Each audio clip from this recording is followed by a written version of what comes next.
Bismillahirrahmanirrahim. Assalamualaikum warahmatullahi wabarakatuh. Salam sejahtera untuk kita semua. Perkenalkan, kami dari kelompok 1 peserta Latsar CPNS 2019 Angkatan 8 kelompok 4 yang beranggotakan 3 orang. Saya sendiri, Sriningsi SPD SD, rekan saya Iwik Lirika SPD, dan yang terakhir Siti Aisyah SPD. Pada kesempatan kali ini, kami akan mempresentasikan mengenai analisis isu global korupsi. Pengertian korupsi. Menurut Undang-Undang Nomor 28 Tahun 1999 tentang penyelenggaraan negara yang bersih dan bebas KKN, korupsi adalah tindak pidana yang dilakukan orang yang secara sengaja melawan hukum, melakukan perbuatan memperkaya diri sendiri atau orang lain. Menurut Kamus Besar Bahasa Indonesia, korupsi adalah tindakan atau perbuatan penyelewengan atau penyalahgunaan uang negara untuk kepentingan pribadi atau orang lain atau korporasi yang dapat merugikan keuangan negara. Selanjutnya, identifikasi isu atau permasalahan korupsi dengan metode pentahelix. Yang pertama adalah aspek pemerintahan. Isu atau permasalahan, Menteri Sosial Juliari Batubara menerima dana sebesar 6,8 triliun dari korupsi dana bansos sembako Jabodetabek yang ditujukan untuk keluarga miskin yang terdampak akibat wabah virus COVID-19. 2. Dari aspek bisnis, Chandra Lee, Wakil Komisaris Sriwijaya Air, menerima dana 23,74 triliun dari kasus dugaan korupsi pengelolaan dana investasi periode 2012 sampai 2019 di PT Asabri Persero. Aspek yang ketiga adalah akademik.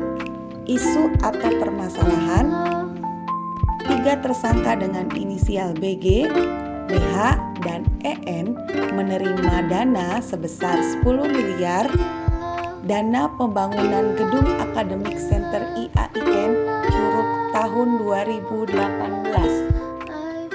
Aspek yang keempat adalah komunitas. Isu atau permasalahannya adalah kurangnya kesejahteraan, tidak puas dengan apa yang didapatkan, serta kurangnya pemahaman tentang dampak korupsi yang akan terjadi membuat masyarakat ingin melakukan tindakan korupsi. Aspek yang kelima, media. Masih kurang peran dari media massa dalam mempublikasikan akan bahaya dari korupsi, namun hanya menyampaikan kasus. Selanjutnya, untuk menapis isu kami menggunakan metode USG, yaitu urgency, seriousness, and growth. Pada metode ini, kami menggunakan skala 0 sampai 5.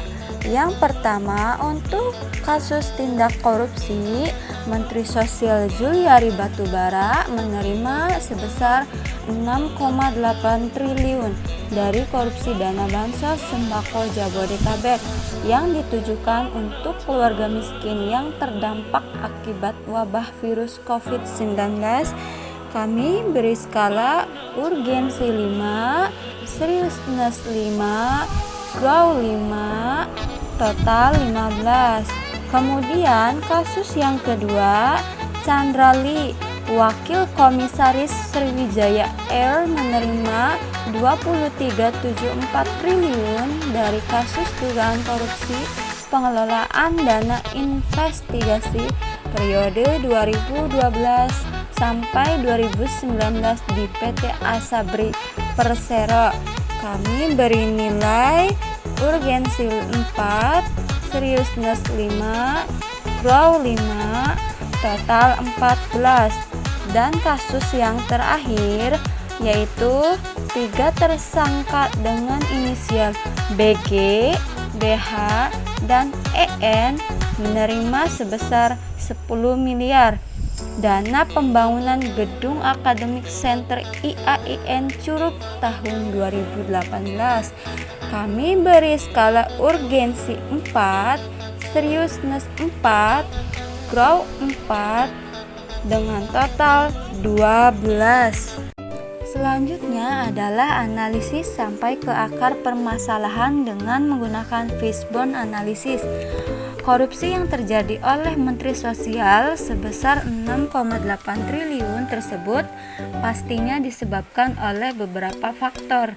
Faktor yang pertama adalah faktor individu, di mana dalam faktor individu ini terdapat gaya hidup, yakni dapat memuat tuntutan kehidupan baik dari diri sendiri ataupun lingkungan sekitar. Yang kedua adalah kurangnya keimanan, dan yang terakhir menyalahgunakan jabatan. Lalu selanjutnya ada faktor organisasi. Yang pertama, kurangnya transparansi keuangan, yang berarti masih tertutupnya seseorang terhadap pengeluaran keuangan dan kurang terbukanya pengelolaan keuangan. Yang kedua adalah tidak adanya pengawasan internal. Dan faktor yang ketiga adalah kultur seseorang ingin terlihat kaya di depan orang lain sehingga dia melakukan tindak korupsi. Dan faktor yang terakhir adalah aturan. Kurang tegasnya aturan hukum korupsi dapat membuat seseorang menjadi berani untuk melakukan korupsi, apalagi saat ini hukum tentang korupsi sangatlah lemah, ditandai dengan banyaknya orang melakukan tindak pidana korupsi. Selanjutnya, tabel analisis SWOT. Yang pertama, strength atau kekuatan, yaitu menggunakan dasar aturan Undang-Undang Keterbukaan Informasi Publik dan STR atau Surat Telegram Kapolri sebagai dasar pintu masuk untuk melakukan prioritas penanganan tindak korupsi. Weakness atau kelemahan, yaitu mengkoordinasikan setiap langkah penanganan dalam penyelidikan maupun penyidikan kepada tim asistensi Polda sehingga langkah lebih tertata, karena tim asistensi merupakan tim yang sudah berpengalaman. Opportunities atau peluang, pemerintah dapat membuat undang-undang anti korupsi. Threat, ancaman, yaitu saling mengedepankan kepentingan pribadi masing-masing. Demikian presentasi dari kami. Jika ada penyampaian yang kurang berkenan, kami mohon maaf. Wassalamualaikum warahmatullahi wabarakatuh.